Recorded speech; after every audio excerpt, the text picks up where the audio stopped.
Good morning, everyone. Welcome to EduSmart Reasoning and Quants class. Our first question for today's class is from analogy. The question is, if 18 is related to 3, then 336 will be related to what? So 18 আৰু 3 ৰ মাজত আমি প্ৰথমতে ৰিলেচনটো find out কৰিম।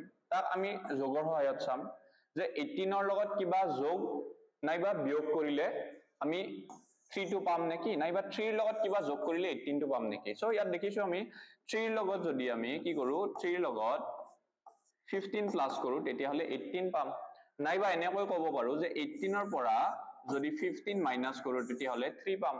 So 336 to a same relation to jodi ami apply koru, that is 336 or pora, that is first term or pora 15 minus korile second term pam. Here 336 or pora 15 minus korile next term to pabo lagibo.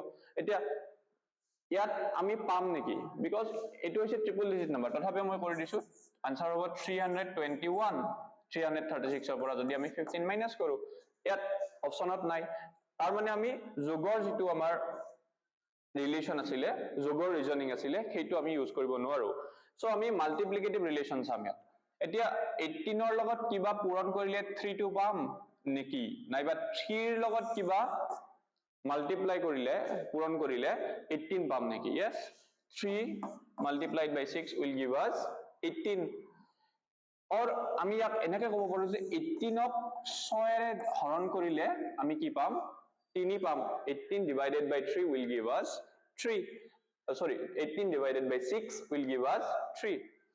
Similarly, 336, that is first term divided by 6 will give us the second term. Here, first term divided by 6 will give us the second term. And etu amar kiman hobo 336 56 hobo jodi ami 6 ere divide koru 336. Here option C 56 our correct answer. Okay, so ami next question to move korisu. The question is 15 is related to 23. ইয়াতো আমি যোগৰ সহায়ত চাম যে 15 ৰ লগত first টাৰ্মৰ লগত কিবা যোগ কৰি সেকেন্ড টাৰ্মটো পাইছো নেকি। ফাৰ্স্ট টাৰ্ম কি আছে 15, 15 ৰ লগত কিবা যোগ কৰিছো নেকি। yes 8 যোগ কৰি 23 পাইছো, এটো ওয়েট আমি ভাবিব পাৰো। সো ইয়াত 55 ৰ লগত যদি আমি 8 প্লাস কৰো then we will get what 63. ইয়াত 63 আছে নেকি নাই, that is যোগ বা বিয়োগৰ ক্ষেত্ৰত আমি ইয়াক সলভ কৰিব নোৱাৰো। তেতিয়া হলে পূৰণৰ ক্ষেত্ৰত চাও 15 ৰ লগত কিবা পূৰণ কৰিলে 23 পাম নেকি। ইয়াত 15 ৰ লগত আমি পইণ্টত পূৰণ কৰিব লাগিব, ডেসিমেলত পূৰণ কৰিব লাগিব 23 পোৱাৰ কাৰণে। সিমিলাৰলি 55 ৰ লগতো তেনেকৈ ডেসিমেলত মাল্টিপ্লাই কৰিব লাগিব। সো আমি ইয়াক এনেকৈ চাম যে পূৰণ আৰু যোগ দুয়োটা লগ হৈ কিবা এটা ৰিলেশন ফৰ্ম কৰি আছে নেকি, মাল্টিপ্লিকেশন আৰু এডিশন। ইয়াত 15 আৰু 23 আমি এনেকৈ ক'ব পাৰো যে 15 multiplied by 2 will give us 30, but ইয়াত আছে 23। 15 ৰ পৰা আমি 23 টো ডিৰাইভ কৰিব লাগিব। কেনেকৈ ডিৰাইভ কৰিম যে 15 multiplied by 2 will give us 30, but আমাক লাগে 23, that is minus যদি 7 কৰি দিও minus 7 কৰি দিও then we will get 23. ঠিক আছে, সো 15 পূৰণ 2 বিয়োগ 7 আমি কিমান পাম 23 পাম। তেতিয়া হলে ইয়াৰ পৰা যদি সেম ৰিলেশনটো আমি এপ্লাই কৰি ইয়াত চাও তেতিয়া হলে 55 multiplied by 2 minus 7 will give us the same relation. Okay, that is 55 into 2 will give us 110, and then 110 minus 7 will give us 103. Yet option A to C hobo, A to 0 hobo actually. So here option B 103 will be our correct answer. ঠিক আছে, so this is 103. So এনেকৈ আমি analogy questions বিলাক যিবিলাক number analogy আছে এইবিলাক solve কৰিব পাৰো।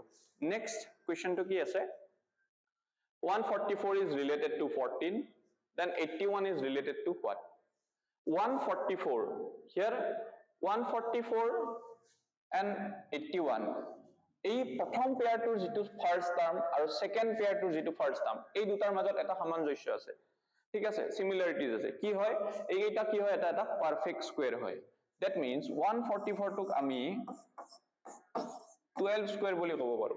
okay, and 81 is 9 স্কয়ার এখিনি লৈকে বুজি পাইছো নাও এই 12 টুক আমি স্কয়ার কৰি 124 পাইছো that means 144 পাইছো 144 is derived from this 12 okay similarly second term will also be derived from this 12 so এই way to আমি ইয়াক ভাবিব পাৰো ঠিক আছে so here 12 plus 2 will give us 14 ঠিক আছে 12 power 2 for the first term and for the second term 12 plus 2 ঠিক আছে similarly ইয়াত 9 power 2 পাইছো so for the second term will be 9 plus 2 and 9 plus 2 will give us what 11 আছে নে আমাৰ ইয়াত আছে option b here option b is our correct answer okay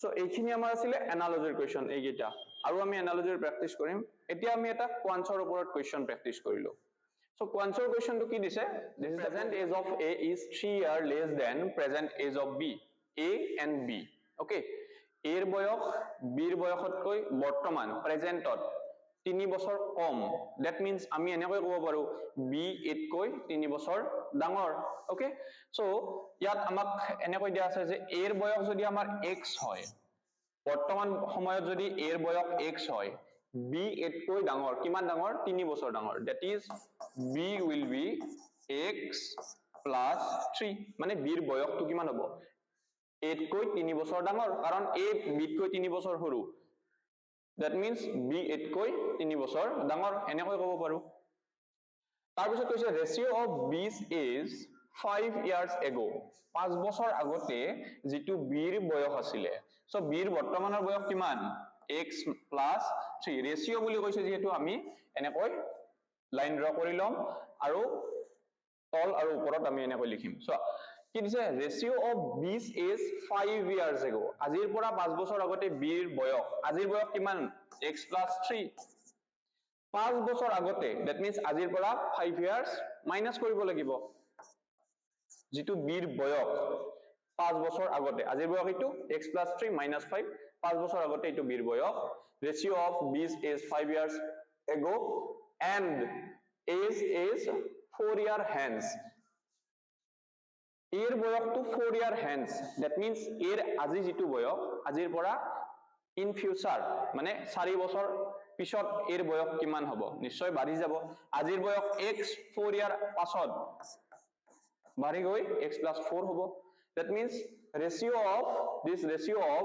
b's age 5 years ago and age is 4 years hence okay is 3:4 that is 3/4 দিয়া আছে আমাক so find the present age of a in year so এর বয়স তুলিব লাগে that is x find out কৰিব লাগে so এটো আমি ক্ৰস মাল্টিপ্লাই কৰি ইকুয়েশনটো সলভ কৰিলে উলিয়াই লব পাৰিম so here it will become যদি আমি এইটোৰ লগত এইখিনি ক্ৰস মাল্টিপ্লাই কৰো কিমান হ'ব this is 4x minus into -2 and 4 into -2 -8 and here এইটো যদি ক্রস মাল্টিপ্লাই কৰি ইফালে লিখো আমি কি হ'ব 3x plus 12 hobo so 4x 3x to ifale anile x hobo 4x minus 3x and minus 8 to ifale loi gele ki hobo 12 plus 8 will give us 20 so x equal to 20 that is er boyok kiman hobo amar 20 ঠিক আছে so এর current as is 20 যদি b এর উলিয়াব লাগে